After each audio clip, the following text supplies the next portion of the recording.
Hello guys, I am Manasi. Welcome to my YouTube channel. അപ്പോൾ നമുക്കറിയാം, സിപാസിൻ്റെ rank list കഴിഞ്ഞ ദിവസം പബ്ലിഷ് ചെയ്തായിരുന്നു.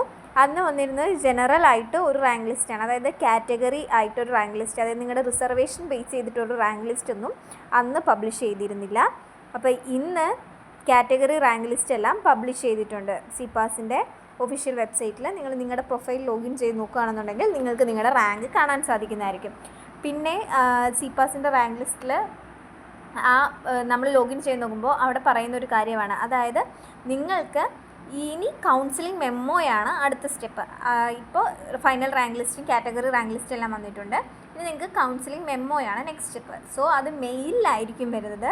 അത് നമുക്കിങ്ങനെ സൈറ്റിൽ അറിയാൻ പറ്റില്ല, നിങ്ങളുടെ മെയിലിലായിരിക്കും വരുന്നത്. സോ നിങ്ങൾ എന്ത് ചെയ്യണം? കണ്ടിന്യൂസ് ആയിട്ട് മെയിൽ എപ്പോഴും ചെക്ക് ചെയ്തുകൊണ്ടിരിക്കണം.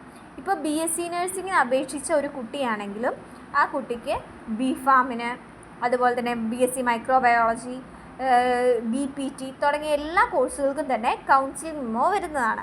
നിങ്ങൾക്ക് താല്പര്യമുള്ള കോഴ്സ് മാത്രം സെലക്ട് ചെയ്ത് കൗൺസിലിംഗ് മെമ്മോ വരുമ്പോൾ പോയാൽ മതി. അപ്പോൾ നിങ്ങൾക്കിപ്പോൾ BPTക്ക് കിട്ടി, നിങ്ങൾ BSc നഴ്സിംഗ് ആണ് വെച്ചത്, നിങ്ങൾക്ക് BPTക്ക് താല്പര്യമില്ല എന്നുണ്ടെങ്കിൽ നിങ്ങൾ ആ കൗൺസിലിംഗ് മെമ്മോ ആയിട്ട് പോകേണ്ട ആവശ്യമില്ല. അതായത് LBSലേതുപോലെ അലോട്ട്മെൻ്റ് അല്ല ഇവിടെ. നിങ്ങൾക്ക് വന്ന കൗൺസിലിംഗ് മെമ്മോ കൊണ്ട് നിങ്ങൾ അവർ പറയുന്ന സെൻറ്ററിൽ ചെന്ന് അവിടുത്തെ സീറ്റ് വേക്കൻസി അനുസരിച്ച് നിങ്ങൾക്ക് സീറ്റ് ലഭിക്കുന്നതാണ്. ഇപ്പോൾ നിങ്ങൾ പോയി എന്ന് വെച്ച് നിങ്ങൾക്ക് സീറ്റ് ലഭിക്കണം എന്ന് നിർബന്ധവുമില്ല. അപ്പോൾ നിങ്ങൾ എന്ത് ചെയ്യുക? ഇപ്പോൾ നഴ്സിംഗിന് വെച്ച ആൾക്ക് നഴ്സിങ്ങിന് പോകാനാണ് താല്പര്യം എന്നുണ്ടെങ്കിൽ നഴ്സിങ്ങിൻ്റെ അലോട്ട്മെൻറ്റ് മെമ്മോ വരുന്നവരെ വെയിറ്റ് ചെയ്യുക. BPTക്ക് എല്ലാ കൗൺസിലിംഗ് മെമ്മോ വരുമ്പോഴും പോകണം എന്ന് നിർബന്ധമില്ല. അതാണ് ആ പറയുന്നതിലൂടെ ഉദ്ദേശിക്കുന്നത്. അപ്പോൾ നിങ്ങൾ കണ്ടിന്യൂസ് ആയിട്ട് എന്ത് ചെയ്യണം? നിങ്ങളുടെ മെയിൽ ചെക്ക് ചെയ്തുകൊണ്ടിരിക്കണം. ഇനി കമ്മ്യൂണിറ്റി റിസർവേഷൻ കിട്ടുന്നത് നമ്മൾ അപ്ലൈ ചെയ്യുന്ന സമയത്ത് ഇൻകം സർട്ടിഫിക്കറ്റ്, കാസ്റ്റ് സർട്ടിഫിക്കറ്റ് തുടങ്ങിയിട്ടുള്ള ഇതെല്ലാം അപ്ലോഡ് ചെയ്തവർക്ക് മാത്രമായിരിക്കും ഈ ഒരു കമ്മ്യൂണിറ്റി റിസർവേഷൻ ലഭിക്കുന്നത്. ഇതൊന്നും അപ്ലൈ ചെയ്യാത്തവരുടെ കമ്മ്യൂണിറ്റി റിസർവേഷൻ എന്ത് ചെയ്തിട്ടുണ്ടാവും? ക്യാൻസലായിട്ട് പോയിട്ടുണ്ടാവും. പിന്നെ റീജിയണൽ റിസർവേഷൻ ലഭിക്കാൻ വേണ്ടിയിട്ട് അപ്ലൈ ചെയ്യുന്ന സമയത്ത് നമ്മൾ നേറ്റിവിറ്റി സർട്ടിഫിക്കറ്റ് അപ്ലോഡ് ചെയ്യണമായിരുന്നു.